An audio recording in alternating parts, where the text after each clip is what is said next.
R S S R S S ನಿಮ್ ಯೋಗ್ಯತೆಗಳು ಬೆಂಕಿ ಹಾಕ. ನಿಮಗೆ ಮಾನ ಮರ್ಯಾದೆಲ್ಲ ಅಯೋಗ್ಯ. ಇದೇನು ಡ್ಯಾನ್ಸ್ ಕುಡಿಯಕ್ ಬಂದಿದ್ರ ಇಲ್ಲಿ? ಅಸೆಂಬ್ಲಿ ಮಾಡ್ಕೊಂಡಿದ್ರ, ಡ್ಯಾನ್ಸ್ ಮಾಡ್ಕೊಂಡಿದ್ದೀರ ನೀವು? ನಿಮ್ಗೆ ಮಾನ ಮರ್ಯಾದೆ? ವಿರೋಧ ಪಕ್ಷದ ನಾಯಕರೇ, ಇದೇನು ಮಿಮಿಕ್ರಿ ಮಾಡಿಸ್ತಾ ಇದ್ದೀರೇನ್ರಿ? ವಿರೋಧ ಪಕ್ಷದ ನಾಯಕರೇ, ಇದೇನು ಮಿಮಿಕ್ರಿ ಮಾಡಿಸ್ತಾ ಇದ್ದೀರಾ? ಮಾನ ಮರ್ಯಾದಿಲ್ಲ. ಮರ್ಯಾದೆ ಮಾನ ಇದ್ದಾರೆ ಯಾರು ಈ ರೀತಿ ನಡ್ಕೊಳಕಲ್ಲ. ಇದೇನು ವಿರೋಧ ಪಕ್ಷನ ಇದು? ನಾವು ಧರಣಿ ಮಾಡಿದೀವಿ, ಇಂಥ ಎಲ್ಲ ಕೋತಿಗಳನ್ನೆಲ್ಲ ಬಿಟ್ಕೊಂಡು ಮಾಡಿಲ್ಲ. ಕೋತಿ ತಿಮ್ಗಳಿವು.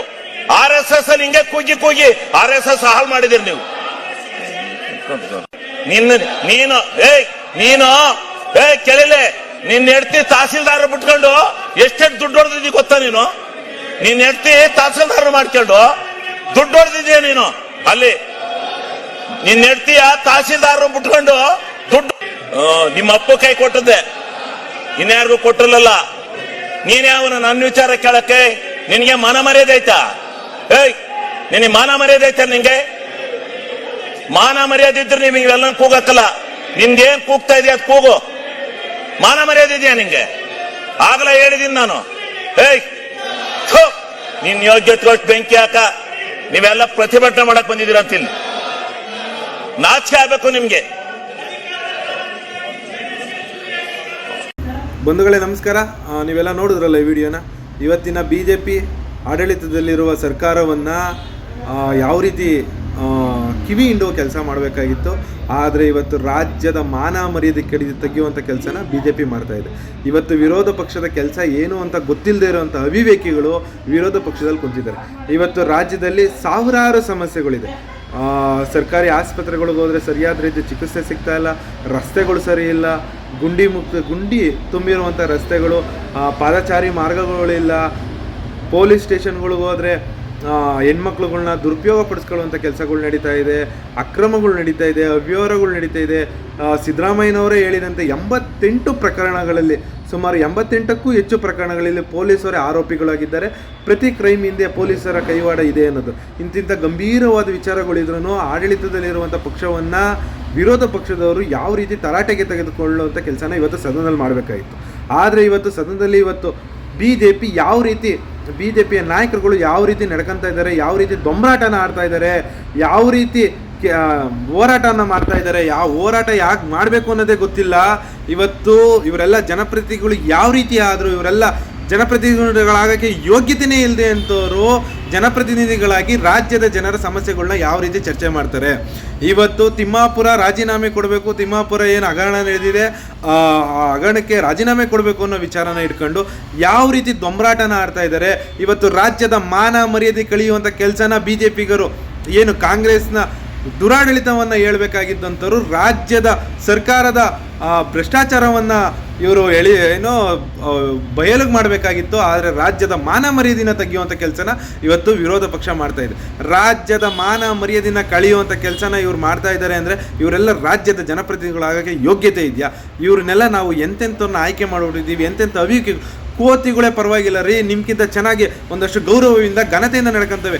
ಆ ಘನತೆ ಗೌರವವನ್ನು ತಿಳಿಯೋದಲ್ಲ ಈ BJPಯ ನಾಯಕರುಗಳಿಗೆ. ವಿರೋಧ ಪಕ್ಷದಲ್ಲಿ ಇವತ್ತು ಆಡಳಿತ ಪಕ್ಷಕ್ಕೆ ಆಡಳಿತ ಮಾಡೋಕ್ಕೆ ಬರ್ತಾ ಇಲ್ಲ, ವಿರೋಧ ಪಕ್ಷಕ್ಕೆ ವಿರೋಧ ಮಾಡೋಕ್ಕೂ ಬರ್ತಾ ಇಲ್ಲ. ವಿರೋಧನ ಯಾವ ರೀತಿ ಮಾಡಬೇಕು, ಯಾವ ರೀತಿ ಹೋರಾಟಗಳನ್ನ ಮಾಡಬೇಕು, ಯಾವ ರೀತಿ ಈ ಭ್ರಷ್ಟಾಚಾರನ ಬಯಲಿಗೆಳೆದು ರಾಜ್ಯದ ಜನತೆಯ ಮುಂದೆ ಇಡಬೇಕು ಅನ್ನೋದನ್ನು ಸರಿಯಾಗಿ ತಿಳ್ಕೊಳ್ದೇ ಇರುವಂಥ ಅಯೋಗ್ಯರನ್ನು ನಾವು ಆಯ್ಕೆ ಮಾಡಿದ್ದೀವಿ. ಈ ವಿರೋಧ ಪಕ್ಷದವ್ರು ನೋಡ್ಬೋದು ಅವ್ರು ಹೆಂಗೆ ದೊಂಬರಾಟ ಆಡ್ತಾ ಇದ್ದಾರೆ. ಇವತ್ತೊಂದು ಗಂಭೀರವಾದ ಆರೋಪವನ್ನು ಯಾರು ಶಿವಲಿಂಗೇಗೌಡರು ಮಾಡಿದ್ದಾರೆ. ಯಾವನೋ ಅಯೋಗ್ಯನ ಹೆಂಡ್ತಿನ ರಾಜಕಾರಣಿ ಹೆಂಡ್ತಿ ತಹಶೀಲ್ದಾರ್ ಮಾಡಿ ದುಡ್ಡು ಮಾಡುವಂಥ ಕೆಲಸನ ಮಾಡ್ತಾ ಇದ್ದಾರೆ.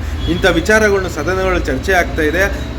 ಎಂತೆಂಥ ಅಯೋಗ್ಯರುಗಳಿಗೆ ನಾವು ಓಟ್ ಹಾಕಿದ್ದೀವಿ ಅಂತ ಜನ ಯೋಚನೆ ಮಾಡಬೇಕು.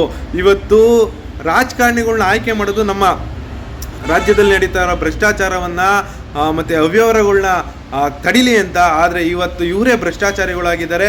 ಆ ಭ್ರಷ್ಟಾಚಾರವನ್ನು ತಡೆಯುವಂಥ ಕೆಲಸನ ಇವ್ರು ಯಾರೂ ಮಾಡಲ್ಲ. ಇವರೆಲ್ಲ ಒಂದೇ. ಇವರು JCB ಪಕ್ಷದ ನಾಯಕರುಗಳಿಗೆ ಯಾವುದೂ ಯಾವ ವಿಚಾರದ ಬಗ್ಗೆ ಚರ್ಚೆ ಮಾಡಬೇಕು ಅನ್ನೋದು ಗೊತ್ತಿಲ್ಲ. ಯಾವ ವಿಚಾರದ ಬಗ್ಗೆ ಮಾತಾಡಬೇಕು, ಯಾವ ವಿಚಾರವನ್ನು ನಾವು ಚರ್ಚೆ ಮಾಡಬೇಕು. ಇವತ್ತು ಅನವಶ್ಯಕವಾದ ಚರ್ಚೆ ಇದು. ಅನವಶ್ಯಕವಾದ ಚರ್ಚೆ ಮಾಡಿ ಜನರನ್ನು ದಾರಿ ತಪ್ಪಿಸಬೇಕು. ಮತ್ತು ಇಲ್ಲಿ ಏನು ಈ ಸದನ ಇದೆಯಾ, ಆ ಸಮಯನ ಹಾಳು ಮಾಡಬೇಕಷ್ಟೆ. ಇವರು ಅಲ್ಲಿ ಸದನದಲ್ಲಿ ಹೋಗಿ ಒಂದಷ್ಟು ಅರ್ಥಪೂರ್ಣವಾಗಿ ನಡ್ಕೊಳ್ಳುವಂಥ ಕೆಲಸನ ಇವ್ರು ಯಾರೂ ಮಾಡ್ತಾಯಿಲ್ಲ. ಇವರೆಲ್ಲ ಯಾವ ರೀತಿ ಜನಪ್ರತಿನಿಧಿಗಳಾಗೋಕ್ಕೆ ಅರ್ಹತೆ ಇದೆ ಅನ್ನೋದು ನಮ್ಗೆ ಗೊತ್ತಿಲ್ಲ. ಇವತ್ತು ಜನರು ಜಾತಿ ಧರ್ಮಕ್ಕೂ ಹಣ ಕೊಟ್ಟರು ಅಂತನೋ, ಕುಕ್ಕರು ನಿಕ್ಕರು ಕೊಟ್ಟರು ಅಂತನೇನೋ ನೀವು ಓಟ್ ಹಾಕಿದ ತಪ್ಪಿಗೆ ಇವತ್ತು ರಾಜ್ಯದ ಮರ್ಯಾದೆಯನ್ನು 3 ಕಾಸಿಗೆ ಹರಾಜಾಕಿದ್ದಾರೆ. ಇವತ್ತು ರಾಜ್ಯದ ಜನರ ಸಮಸ್ಯೆಗಳ ಬಗ್ಗೆ ಚರ್ಚೆ ಮಾಡಬೇಕಾಯಿತು. ಏನು ಆಡಳಿತದಲ್ಲಿರುವಂಥ ಕಾಂಗ್ರೆಸ್ ಸರ್ಕಾರದ ಭ್ರಷ್ಟಾಚಾರವನ್ನು ಬಯಲಿಗೆಳೆಯಬೇಕಾಯಿತು. ಆದರೆ ಇವತ್ತು ರಾಜ್ಯದ ಮಾನ ಮರ್ಯಾದೆ ಕೆಳೆಯುವಂಥ ಕೆಲಸನ ವಿರೋಧ ಪಕ್ಷದಲ್ಲಿರುವಂಥ ನಾಯಕರುಗಳು ಮಾಡ್ತಾ ಇದ್ದಾರೆ. ಅಂದರೆ BJPಯ ರಾಜಕಾರಣಿಗಳು ಮಾಡಿದ್ದಾರೆ. ಇವತ್ತು ರಾಜ್ಯದ ಮಾನ ಮರ್ಯಾದೆ ಹರಾಜಾಗಿದೆ. ಇವರು ಮಾಡಿರುವಂಥ ಅಯೋಗ್ಯ ಕೆಲಸ ಯಾವ ರೀತಿ ಅನ್ನೋದನ್ನು ನೀವೇ ಯೋಚನೆ ಮಾಡಬೇಕು. ಇಂಥವ್ರನ್ನ ನೀವು ಆಯ್ಕೆ ಮಾಡೋದ್ರಿಂದ ನಾವು ಯಾವ ರೀತಿ ಇವರು ನಮ್ಮ ಸಮಸ್ಯೆಗಳ ಬಗ್ಗೆ ಗಂಭೀರವಾಗಿ ಯೋಚನೆ ಮಾಡ್ತಾರೆ. ಇವರೆಲ್ಲ ಜನಪ್ರತಿನಿಧಿಗಳು ಆಗ್ತಾರ. ಅವರು ಬಾಯಿ ಬಂದಂಗೆ ಬೈತಾ ಇದ್ರು ಇವರು ಕುಣಿತಾ ಇದ್ದಾರೆ, ಕೇಕೆ ಹೋಗ್ತಾ ಇದ್ದಾರೆ. ಕೇಕೆ ಹಿಡಿದು ಏನು ಲಜ್ಜೆಗೆಟ್ಟವ್ರ ಥರ ಆಡ್ತಾ ಇದ್ದಾರೆ. ಅದು ಸದನದಲ್ಲಿ ನಾವು ಯಾವ ರೀತಿ ಘನತೆಯಿಂದ ಇರಬೇಕು, ಘನತೆ ಗೌರವದಿಂದ ನಡ್ಕೋಬೇಕು. ಅಲ್ಲಿ ಸ್ಪೀಕರ್ ಒಬ್ಬರು ಕುಂತಿದ್ದಾರೆ, ಅವರು ಸಹ ನಗ್ತಾರೆ. ಇವ್ರು ಆಡ್ತಾ ಇರೋ ಆಟಗಳನ್ನ ನೋಡಿ ನಗ್ತಾರೆ. ಅದೊಂದು ಘನತೆ ಗೌರವವನ್ನು ಕಳೆಯುವಂಥ, ಸದನ ಗೌರವನ್ನೇ ಕಳೆಯುವಂಥ ಕೆಲಸನ ಇವತ್ತು ವಿರೋಧ ಪಕ್ಷದ ನಾಯಕರುಗಳು ಮಾಡಿದ್ದಾರೆ. ಮತ್ತು ಜನ ಇದನ್ನೆಲ್ಲ ಗಮನಿಸಿದ್ದಾರೆ. ಇವತ್ತು ಎಲ್ಲ ಸೋಷಿಯಲ್ ಮೀಡಿಯಾ ಆಗಿರ್ಬೋದು, ಮೀಡಿಯಾದಲ್ಲಾಗಿರ್ಬೋದು ಇದ್ರ ಬಗ್ಗೆ ಚರ್ಚೆ ನಡೀತಾ ಇದೆ.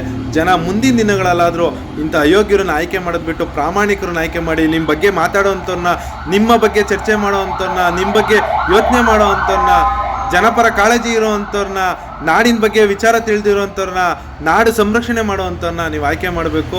ಮತ್ತು ಇವ್ರು ಆಡ್ತಿರೋ ದೊಂಬರಾಟ ನಿಮ್ಗೆ ಏನು ಅನಿಸ್ತಾ ಇದೆ ಅನ್ನೋದನ್ನ ಕಮೆಂಟ್ ಮಾಡಿ ತಿಳಿಸಿ. ಧನ್ಯವಾದ.